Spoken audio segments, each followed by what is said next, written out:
നമസ്കാരം. കേട്ടറ്റ് സിംപ്ലിഫൈഡ് എന്ന യൂട്യൂബ് ചാനലിൻ്റെ പുതിയ വീഡിയോയിലേക്ക് സ്വാഗതം. MCQവിൻ്റെ 4ാമത്തെ ക്ലാസ്സാണ്. ആദ്യത്തെ 3 ക്ലാസ് കാണാത്തവർ അത് കണ്ടതിന് ശേഷം ഇത് കാണുകയാണെങ്കിൽ നിങ്ങൾക്ക് ഫലപ്രദമായിരിക്കും. 1ാമത്തെ ചോദ്യം: നവജാത ശിശുക്കളിൽ കാണപ്പെടുന്ന ഏക വൈകാരിക അവസ്ഥ ഏതാണെന്നാണ് കാതറിൻ ബ്രിഡ്ജസ് കണ്ടെത്തിയത്? ഓപ്ഷൻ എ ദേഷ്യം, ബി സന്ത്രാസം അല്ലെങ്കിൽ എക്സൈറ്റ്മെൻറ്റ്, സി ഭയം, ഡി സന്തോഷം. ശരി ഉത്തരം ഓപ്ഷൻ ബി ആണ്, ഇളക്കം, സന്ത്രാസം അല്ലെങ്കിൽ എക്സൈറ്റ്മെൻറ്റ്. അടുത്ത ചോദ്യം: ശിശുക്കളിൽ അസൂയ അഥവാ ഈർഷ്യ വികസിപ്പിക്കുന്നത് ഏത് പ്രായത്തിലാണ്? ഓപ്ഷൻ എ 3 മാസത്തിൽ, ബി 6 മാസം, സി 12 മാസം, ഡി 18 മാസം. ഈർഷ്യ ജനിക്കുന്നത് 18ാം മാസം അല്ലെങ്കിൽ 1.5 വയസ്സാകുമ്പോഴാണ്. 3ാമത്തെ ചോദ്യം: ഇമോഷണൽ ഇൻ്റലിജൻസ് എന്ന പുസ്തകം 1995 പ്രസിദ്ധീകരിച്ചത് ആര്? Option A Peter Salovey, B Howard Gardner, C Daniel Goleman, D John Mayer. ശരി ഉത്തരം ഓപ്ഷൻ സി ആണ്, ഡാനിയൽ ഗോൾഡ്മാൻ. 4ാമത്തെ ചോദ്യം: ഗോൾഡ്മാൻ്റെ അഭിപ്രായത്തിൽ വൈകാരിക ബുദ്ധിയുടെ അടിസ്ഥാന ഘടകങ്ങളിൽ പെടാത്തത് ഏത്? ഓപ്ഷൻ എ സ്വാവബോധം, ബി ആത്മനിയന്ത്രണം, സി അമൂർത്ത ചിന്തനം, ഡി അനുതാപം. ശരി ഉത്തരം ഓപ്ഷൻ സി ആണ്, അമൂർത്ത ചിന്തനം. 5ാമത്തെ ചോദ്യം: പിയാഷെയുടെ അഭിപ്രായത്തിൽ നിലവിലുള്ള അറിവിൻ്റെ അടിസ്ഥാന ഘടകങ്ങളെ എന്ത് വിളിക്കുന്നു? Option A synapse, B schema, C പക്വനം, ഡി മനോവ്യാപാരം. ശരി ഉത്തരം ഓപ്ഷൻ ബി ആണ്, സ്കീമ. അടുത്ത ചോദ്യം: വസ്തുസ്ഥൈര്യം അഥവാ ഒബ്ജക്റ്റ് പെർമനൻസ് ആർജിക്കുന്നത് വൈജ്ഞാനിക വികാസത്തിൻ്റെ ഏത് ഘട്ടത്തിലാണ്?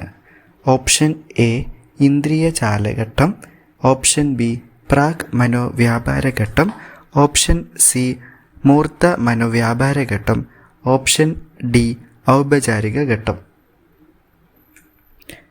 ശരി ഉത്തരം ഓപ്ഷൻ എ ആണ്, ഇന്ദ്രിയ ചാലക ഘട്ടം. അടുത്ത ചോദ്യം: ഈഗോ കേന്ദ്രീകൃത ചിന്ത അല്ലെങ്കിൽ ഈഗോ സെൻട്രിസം കാണപ്പെടുന്നത് ഏത് ഘട്ടത്തിലാണ്? ഓപ്ഷൻ എ 0 മുതൽ 2 വയസ്സ് വരെ, ബി 2 മുതൽ 7 വയസ്സ് വരെ, സി 7 മുതൽ 11 വയസ്സ് വരെ, ഡി 11 വയസ്സിന് ശേഷം. ശരി ഉത്തരം ഓപ്ഷൻ ബി ആണ്, 2 മുതൽ 7 വയസ്സ് വരെ. 8ാമത്തെ ചോദ്യം: വൈഗോട്സ്കിയുടെ സിദ്ധാന്തത്തിൽ ZPD എന്നതുകൊണ്ട് അർത്ഥമാക്കുന്നത് എന്ത്? Zone of practical development, B zone of proximal development, C 0 point development, D zone of primary development. ശരി ഉത്തരം ഓപ്ഷൻ ബി ആണ്, സോൺ ഓഫ് പ്രോക്സിമൽ ഡെവലപ്മെൻറ്റ്. 9ാമത്തെ ചോദ്യം: ബ്രൂണറുടെ സിദ്ധാന്ത പ്രകാരം മനോബിംബങ്ങളുടെ അല്ലെങ്കിൽ മെൻ്റൽ ഇമേജസ് ആർജിക്കുന്ന ഘട്ടം? എ പ്രവർത്തന ഘട്ടം, ബി ബിംബന ഘട്ടം, സി പ്രതീകാത്മക ഘട്ടം, ഡി ഔപചാരിക ഘട്ടം. ശരി ഉത്തരം ഓപ്ഷൻ ബി ആണ്, ബിംബന ഘട്ടം. 10ാമത്തെ ചോദ്യം: നിലവിലുള്ള സ്കീമകളിൽ മാറ്റം വരുത്തി പുതിയ അറിവിനെ ഉൾക്കൊള്ളുന്ന പ്രക്രിയ ഏതാണ്? എ സ്വാംശീകരണം, ബി സംസ്ഥാപനം, സി സന്തുലനം, ഡി സംയോജനം. ശരി ഉത്തരം ഓപ്ഷൻ ബി ആണ്, സംസ്ഥാപനം. 11ാമത്തെ ചോദ്യം: അറിവ് നിർമ്മാണത്തിൽ മറ്റുള്ളവർ നൽകുന്ന സഹായത്തെ വൈഗോട്സ്കി വിളിക്കുന്ന പേര്? എ സ്കീമ, ബി സന്തുലനീകരണം, സി സ്കഫോൾഡിംഗ്, ഡി അനുപൂരണം. ശരി ഉത്തരം ഓപ്ഷൻ സി ആണ്, സ്കഫോൾഡിംഗ്. 12ാമത്തെ ചോദ്യം: സംവേദനത്തിലൂടെ അല്ലെങ്കിൽ സെൻസേഷൻ ലഭിക്കുന്ന അനുഭവങ്ങൾക്ക് അർത്ഥം കൈവരുമ്പോൾ അത് എന്തായി മാറുന്നു? എ സന്ത്രാസം, ബി യുക്തിചിന്ത, സി പ്രത്യക്ഷണം, ഡി ആശയ രൂപീകരണം. ശരി ഉത്തരം ഓപ്ഷൻ സി ആണ്, പെർസെപ്ഷൻ. അടുത്ത ഗോൾഡ്മാൻ്റെ അഭിപ്രായത്തിൽ വ്യക്തിപരമായ പ്രാപ്തിയിൽ അല്ലെങ്കിൽ പേഴ്സണൽ കോമ്പിറ്റൻസ് ഉൾപ്പെടാത്തത് ഏത്?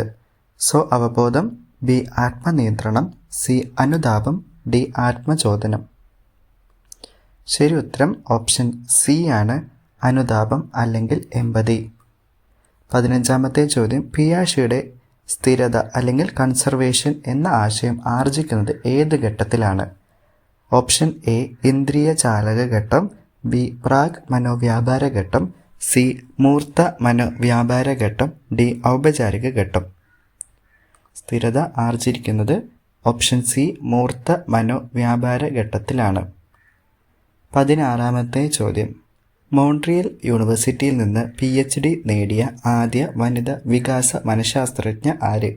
Option A Mary, B Catherine Bridges, C Elizabeth Hurlock, D Anna Freud. ശരി ഉത്തരം ഓപ്ഷൻ ബി ആണ്, കാതറിൻ ബ്രിഡ്ജസ്. 17ാമത്തെ ചോദ്യം, മസ്തിഷ്കത്തിൽ ന്യൂറോണുകൾ തമ്മിൽ ബന്ധപ്പെട്ടിരിക്കുന്ന വിടവുകൾ അറിയപ്പെടുന്നത് എങ്ങനെ? ഓപ്ഷൻ എ സ്കീമ, ബി സിനാപ്സുകൾ, സി ആക്സോൺ, ഡി ഡെൻഡ്രിറ്റുകൾ. ശരി ഉത്തരം ഓപ്ഷൻ ബി ആണ്, സിനാപ്സുകൾ. 18ാമത്തെ ചോദ്യം, ബ്രൂണർ അവതരിപ്പിച്ച ആശയ രൂപീകരണ മാതൃക ഏത് പേരിലാണ് അറിയപ്പെടുന്നത്? Option A concept formation model, C concept attainment model, C inquiry training model, D social interaction model. ശരി ഉത്തരം ഓപ്ഷൻ ബി ആണ്, കോൺസെപ്റ്റ് അറ്റൈൻമെൻറ്റ് മോഡൽ. 19ാമത്തെ ചോദ്യം, തിരിച്ചു ചിന്തിക്കുക അല്ലെങ്കിൽ റിവേഴ്സിബിലിറ്റി എന്ന കഴിവ് ആർജിക്കുന്നത് ഏത് ഘട്ടത്തിലാണ്? ഓപ്ഷൻ എ ഇന്ദ്രിയ ചാലഘട്ടം, ബി പ്രാഗ് മനോവ്യാപാര ഘട്ടം, സി മൂർത്ത മനോവ്യാപാര ഘട്ടം, ഡി ഔപചാരിക ഘട്ടം. ഓപ്ഷൻ സി മൂർത്ത മനോവ്യാപാര ഘട്ടമാണ് കറക്റ്റ് ആൻസർ. 20ാമത്തെ ചോദ്യം, എല്ലാ വസ്തുക്കളുടെയും ജീവനുള്ളവയുടെ പ്രത്യേകതകൾ പ്രകടിപ്പിക്കുന്നതായി കരുതുന്ന അവസ്ഥ അല്ലെങ്കിൽ എനിമിസം കാണിക്കുന്നത് ഏത് ഘട്ടത്തിലാണ്? ഓപ്ഷൻ എ പ്രാഗ് മനോവ്യാപാര ഘട്ടം, ബി ഇന്ദ്രിയ ചാലഘട്ടം, സി മൂർത്ത മനോവ്യാപാര ഘട്ടം, ഡി ഔപചാരിക ഘട്ടം. ശരി ഉത്തരം ഓപ്ഷൻ എ ആണ്, പ്രാഗ് മനോവ്യാപാര ഘട്ടം. 21ാമത്തെ ചോദ്യം, നവജാത ശിശുക്കളിൽ സന്ത്രാസം അല്ലെങ്കിൽ ഇളക്കം എക്സൈറ്റ്മെൻ്റ് ആണ് അസ്വസ്ഥമോ ഉല്ലാസമോ ആയി മാറുന്നത് എപ്പോൾ? ഓപ്ഷൻ എ 3 മാസം, ബി 6 മാസം, സി 9 മാസം, ഡി 1 വയസ്സ്. ശരി ഉത്തരം ഓപ്ഷൻ എ ആണ്, 3 മാസമാവുമ്പോൾ. 22ാമത്തെ ചോദ്യം, വൈകാരിക വിക്ഷോഭത്തെ സമൂഹത്തിന് അംഗീകാരമുള്ള കാര്യങ്ങളിലേക്ക് വഴിതിരിച്ചു വിടുന്ന രീതി ഏതാണ്? ഓപ്ഷൻ എ മർദ്ദനം, ബി ഉദാത്തീകരണം അല്ലെങ്കിൽ സബ്ലിമേഷൻ, സി പ്രതിക്ഷേപം, ഡി പിൻവാങ്ങൽ. ശരി ഉത്തരം ഓപ്ഷൻ ബി ആണ്, ഉദാത്തീകരണം.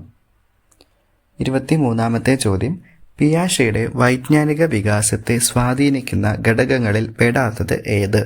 ഓപ്ഷൻ എ പരിപക്വനം, ബി പ്രവർത്തനങ്ങൾ, സി അമിത സംരക്ഷണം, ഡി സന്തുലനീകരണം. ശരി ഉത്തരം ഓപ്ഷൻ സി ആണ്, അമിത സംരക്ഷണം. 24ാമത്തെ ചോദ്യം, മറ്റുള്ളവരുടെ കാഴ്ചപ്പാടുകൾ മനസ്സിലാക്കി അനുഭാവപൂർവ്വം ഇടപെടാനുള്ള കഴിവ് ഏതാണ്?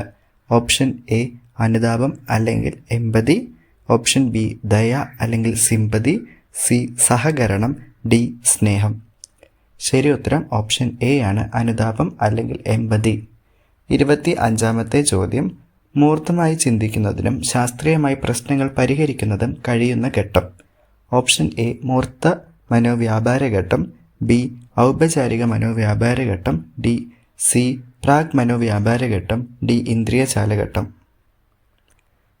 ശരി ഉത്തരം ഓപ്ഷൻ ബി ആണ്, ഔപചാരിക മനോവ്യാപാര ഘട്ടത്തിൽ. 26ാമത്തെ ചോദ്യം, ഭാഷ ഉപയോഗിച്ച് ആശയപ്രകാശനം നടത്തുന്ന ബ്രൂണറുടെ ഘട്ടം ഏതാണ്? ഓപ്ഷൻ എ പ്രവർത്തന ഘട്ടം, ബി ബിംബന ഘട്ടം, സി പ്രതീകാത്മക ഘട്ടം, ഡി അമൂർത്ത ഘട്ടം. ശരി ഉത്തരം ഓപ്ഷൻ സി ആണ്, പ്രതീകാത്മക ഘട്ടം. അടുത്ത ചോദ്യം, പഞ്ചേന്ദ്രിയങ്ങളിലൂടെ ലഭിക്കുന്ന അർത്ഥപൂർണമല്ലാത്ത അനുഭവങ്ങളെ എന്ത് വിളിക്കുന്നു? ഓപ്ഷൻ എ പ്രത്യക്ഷണം, ബി സംവേദനം, സി സ്മരണ, ഡി ചിന്ത. ശരി ഉത്തരം ഓപ്ഷൻ ബി ആണ്, സംവേദനം അല്ലെങ്കിൽ സെൻസേഷൻ. 28ാമത്തെ ചോദ്യം, നിരവധി ഉദാഹരണങ്ങൾ വിശകലനം ചെയ്ത് പൊതുതത്വം രൂപീകരിക്കുന്ന ചിന്താ പദ്ധതി ഏത്? ഓപ്ഷൻ എ ആഗമന ചിന്ത, ബി നിഗമന ചിന്ത, സി യുക്തിചിന്ത, ഡി പ്രശ്നപരിഹരണം. ഉദാഹരണം നിന്ന് പൊതുതത്വത്തിലേക്ക് പോകുന്നത് ആഗമന രീതിയിൽ അല്ലെങ്കിൽ ആഗമന ചിന്തയിലാണ്, ഇൻഡക്റ്റീവ് മെത്തേഡ്.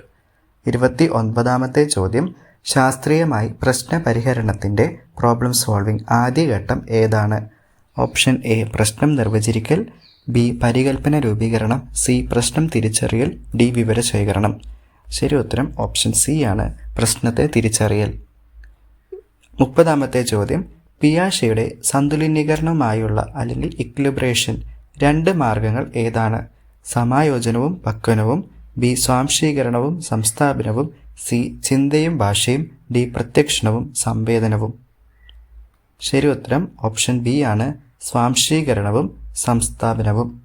ഇത്രയാണ് ഇന്ന് വീഡിയോയിൽ ഡിസ്കസ് ചെയ്യാൻ ആഗ്രഹിച്ച കാര്യങ്ങൾ. വീഡിയോ ഇഷ്ടപ്പെട്ടുകയാണെങ്കിൽ നിങ്ങൾ സബ്സ്ക്രൈബ് ചെയ്യുക, നിങ്ങളുടെ കൂട്ടുകാരിലോട്ട് വീഡിയോ ഷെയർ ചെയ്ത് നൽകുക. Okay, thank you.